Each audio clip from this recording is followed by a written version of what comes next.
विधानसभेसाठी काँग्रेसची जोरदार तयारी। जागा वाटपाच्या वाटाघाटींसाठी 10 नेत्यांची समिती। पटोले, थोरात, पृथ्वीराज चव्हाण यांचा समितीमध्ये समावेश। सर्वोच्च न्यायालयाने तडीपार केलेला माणूस आज देशाचा गृहमंत्री। अमित शहांच्या टीकेला शरद पवारांचं सडेतोड उत्तर।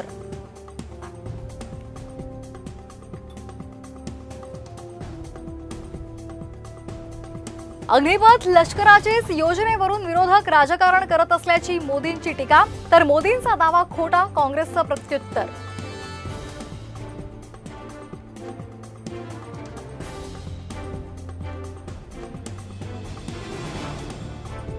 महिलांसाठी आणखी एक आनंदाची बातमी।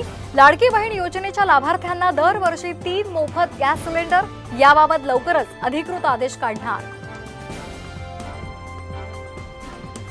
सायबर गुन्हेगारांवर असणार आता AI वॉच। सायबर पोलिसांनी 3.5 वर्षांमध्ये वाचवले 358 कोटी।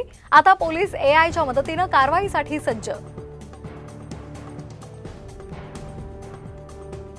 सॅनपूल 1 ऑगस्ट पासून जुलै 2026 पर्यंत वाहतुकीसाठी बंद। लवकरच पडणार हातोडा। पुनर्बांधणीसाठी 1 वर्षासाठी पूल बंद।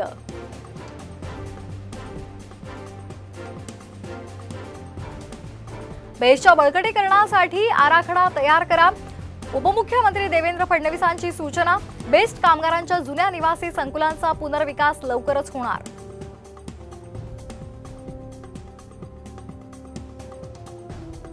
नाशिकच्या सिटीलिंक शहर बसचे कर्मचारी आजपासून पुन्हा एकदा संपावर। पगारवाढीच्या मागणीसाठी आंदोलन।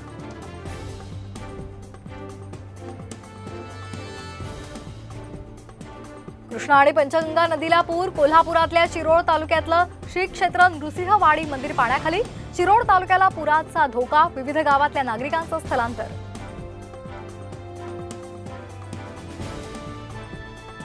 नाशिकमध्ये जेलमधून सुटून आल्यानंतर काढली रॅली। संशयित गुन्हेगार हर्षद पाटणकरची पोलिसांनी काढली धिंड।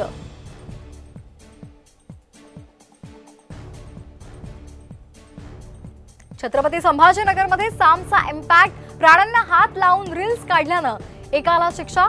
7 दिवस दररोज माफी मागावी लागणार।